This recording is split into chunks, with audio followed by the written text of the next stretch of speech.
গছ দেখা পাব যোৱা বছৰ আমি লগাইছোঁ ঠন ধৰি উঠিছে কিমান ডাঙৰ হৈছে কি ছিজনত লগাইছোঁ কেতিয়া লগালে গছ পুলি বাচি থাকে এইবিলাক জানিব লাগে আৰু সেইমতে মই লিখিছোঁ যে ছেপ্টেম্বৰ মাহ গছ পুলি লগোৱা মাহ নহয় আৰু এইটোৰ কাৰণে চেণ্ট্ৰেল পদবী এটাৰ পৰা কাকোতো ৰিলিজ দিব নোৱাৰে আৰু এই ৰিলিজ দিছে যে ইয়াৰ পিছত গভীৰ ষড়যন্ত্ৰ আছে কিছুমান মই এতিয়া চাওক মই এজন ব্যক্তি হিচাপে এটা দলৰ পৰা ওলাই যোৱাটো ডাঙৰ কথা নহয় এজন ব্যক্তি হিচাপে দল এটা বহুত ডাঙৰ বস্তু কাইলৈকে যদি প্ৰমোদ বড়ো ওলাই যায় বিজেপিও যোগদান কৰে তেতিয়াও UPPL দল একো নহয় UPPL দল তাৰ আগতো আছিল এতিয়া আছে আৰু ভৱিষ্যতলৈ থাকিব মোৰ ভগৱানৰ ওচৰত সদায় আশীৰ্বাদ থাকিব যে UPPL দল আগবাঢ়ি যাক যিখিনি এজেণ্ডা লৈ এই দলে কাম কৰি আছে জাতিৰ উন্নতিৰ কাৰণে যিখিনি কাম কৰি আছে সদায় ভালকৈ হওক মই মোৰ সমৰ্থন জনাম মই এতিয়া ভিতৰত থাকি নহয় মই বাহিৰত থাকি হ'লেও সমৰ্থন জনাম আৰু সদায় মোৰ শুভেচ্ছা থাকিব কিন্তু গতিকে এই যে সাধাৰণ কথা এটা কোৱাৰ কাৰণে মোক যে দলৰ পৰা ৰিলিজ দিছে এইটো আচলতে চবেই বুজি পাইছে কাৰণটো কি সবেই জানে আসলতে এইটো এটা ইন্টাৰনেল ষড়যন্ত্ৰ এই বিশেষকৈ সেইজন ব্যক্তি যিজন ব্যক্তিয়ে এতিয়া এমপিৰ টিকেটৰ কাৰণে তলকে ঘূৰি ফুৰিছে তেওঁ কাকো হজম কৰিব নোৱাৰে তেনেকুৱা মানুহ যদি জনপ্ৰতিনিধি হিচাপে পঠিয়াই দিয়া হয় ভুলতেও পঠিয়াই দিয়া হয় সমষ্টিৰটো উন্নয়ন নহয় লগতে সমষ্টিৰ যিবিলাক বাধা বিঘিনি আহিব তেওঁৰ কাষত যায় কথা কোৱাৰো সময় পোৱা নাযাব গতিকে মই আগন্তুক দিনত সমাজৰ হৈ কাম কৰি আছোঁ এতিয়াও যিমান মোৰ কেপাচিটিত মই কৰি যাম আৰু সমাজৰ ভাল হওক আমাৰ অধিকাৰৰ কথা আছে সাংবিধানিক অধিকাৰৰ কথা আছে এইবিলাকক হয় যুঁজ দিম এতিয়াও আমাৰ BTC অঞ্চলত আমি বহুতেই সৰ্বহাৰা হৈ আছোঁ বহুতেই আপোনাৰ যিখিনি পাব লাগে পোৱা নাই ভূমিৰ অধিকাৰৰ ইস্যু ওলাইছে এভিকশ্যনৰ ইস্যু ওলাইছে এইবিলাকক লৈ আমি যিখিনি উন্নত শিক্ষিত যুৱচাম এওঁলোকে বহুত কাম কৰিবলগীয়া আছে এইবিলাক কাম কৰিম শিক্ষাৰ ক্ষেত্ৰত কাম কৰিম পৰিৱেশৰ ক্ষেত্ৰত আগৰ পৰাই কাম কৰি আছোঁ কৰি থাকিম গতিকে UPPL দলৰ পৰা ৰিলিজ দিয়াত মই ভাবোঁ মোৰ যিখিনি দলৰ একো ক্ষতি নহয় আৰু ব্যক্তিগতভাৱে মই যিখিনি কৰি আছোঁ বা কৰি থাকিম বুলি মই যিখিনি সিদ্ধান্ত লৈছোঁ এইখিনি মই কৰি থাকিম এইখিনিয়ে মোৰ ক'বলগীয়া হয় যদি বেলেগ এতিয়া মোৰ ৰিলিজ অৰ্ডাৰত যিটো কথা দিছে যিখিনি কথা লিখিছে তাৰ ওপৰত বেছ কৰিয়ে মই ক'ব লাগিব এতিয়া ইয়াতে যিটো কজ দেখাইছে যে মই চৰকাৰৰ বিৰুদ্ধে কৈছোঁ বুলি কৈছোঁ চাওক দেই চৰকাৰৰ বিৰুদ্ধে মই দলৰ বিৰুদ্ধেও কোৱা নাই চৰকাৰৰ বিৰুদ্ধে বুলি কৈছে তো চৰকাৰ এটা বেলেগ দল এটা বেলেগ হয় চৰকাৰ সদায় বেলেগ বিষয় দল সদায় বেলেগ বিষয় আৰু যেটো কেন্দ্ৰীয় আঁচনিৰ বুলি কৈছে নহয় এটো অমৃত বৃক্ষ আন্দোলন এটো আমাৰ আসাম ষ্টেটে লোৱা প্ৰজেক্ট হয় আৰু ভাৰতবৰ্ষ এটা বহুত ডাঙৰ দেশ এতিয়া দক্ষিণ ভাৰতত এতিয়াও বৰষুণ হৈ আছে তাতে গছপুলি লগালে কি হ'ব নহ'ব এটো বেলেগ মেটাৰ গতিকে ইমান বিশাল এটা দেশত সিজন বেলেগ হয় বেলেগ জায়গাত কিন্তু অসমত এটো যেটো সিজন আৰু এই অঞ্চলত উত্তৰ অঞ্চলত যেটো সিজন এই সিজনটো বালিচহীয়া মাটিত এতিয়া গছপুলি লগালে নহ'ব এতিয়া কি হ'ব মাটিয়েহে গছৰ পৰা পানী টানি ল'ব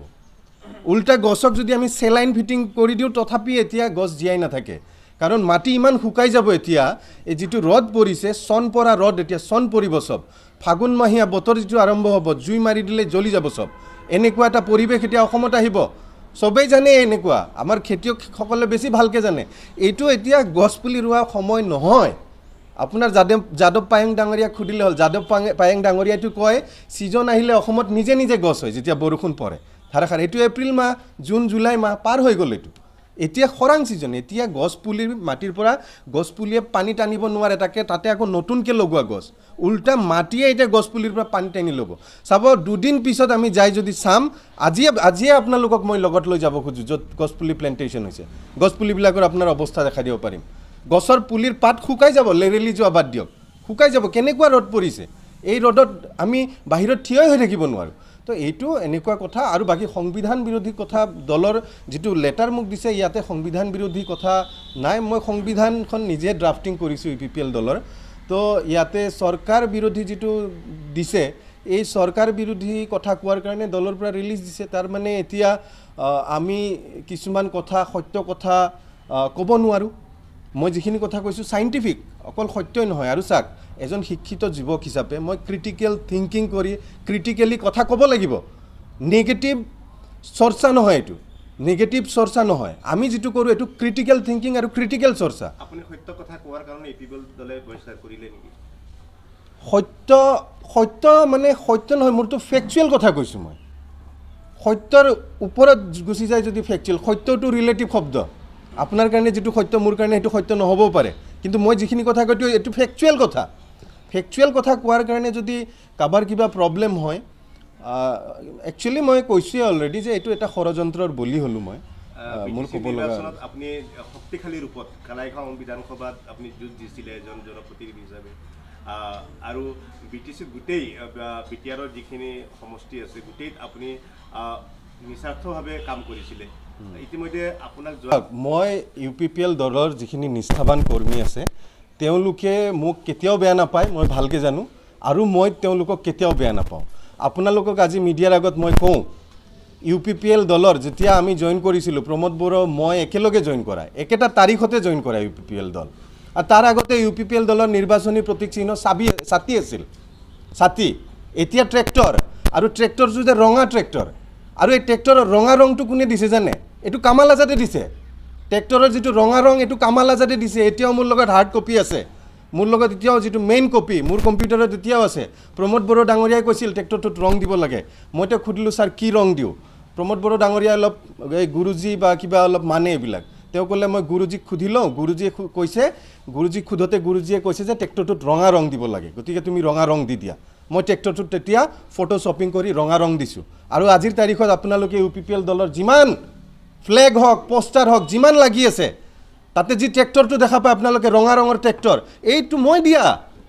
UPPL দলৰ যিটো ফেচবুক পেজ দলীয় যিটো ফেচবুক পেজ এইটো ক্ৰিয়েট মই কৰা UPPL দলক মই নিজৰ বুলি ভাবোঁ এতিয়াও ভাবোঁ কিন্তু মই এতিয়া ক্লেইম কৰিব নোৱাৰোঁ যিহেতু মোক ৰিলিজ কৰা হৈছে কিন্তু যিখিনি কৰ্মী আছে এইখিনি মোৰ অতিকে আপোন মই একদম আন্তৰিকতাৰে তেওঁলোকৰ লগত কাম কৰিছোঁ আৰু তেওঁলোকে মোক খুব ভাল পায় মৰম কৰে সৰু ডাঙৰখিনিয়ে মোক সৰু ভাইটিৰ ব্যক্তিৰ কথাটো কেইদিনমান পিছত সম্পূৰ্ণৰূপে উদঙাই দিম গতিকে তেতিয়া দেখা যাব তেওঁ কি কৰে অন্য ৰাজনৈতিক দলত প্ৰৱেশ কৰিব নেকি নাই নাই নাই মই এতিয়াই তেনেকুৱা কোনো সিদ্ধান্ত লোৱা নাই আৰু ৰাজনীতিক ভালেখিনি অভিজ্ঞতা হৈছে মই দেখিছোঁ যে এতিয়া বিশেষকৈ ৰাজনৈতিক দলবিলাকৰ কোনো ধৰণৰ বিশেষ আদৰ্শ নাথাকে অত্যন্ত সুবিধাবাদী স্থিতিত যায় আমাৰ দৰে ব্যক্তি যিবিলাকে ভাবোঁ যে আদৰ্শত থাকিব লাগে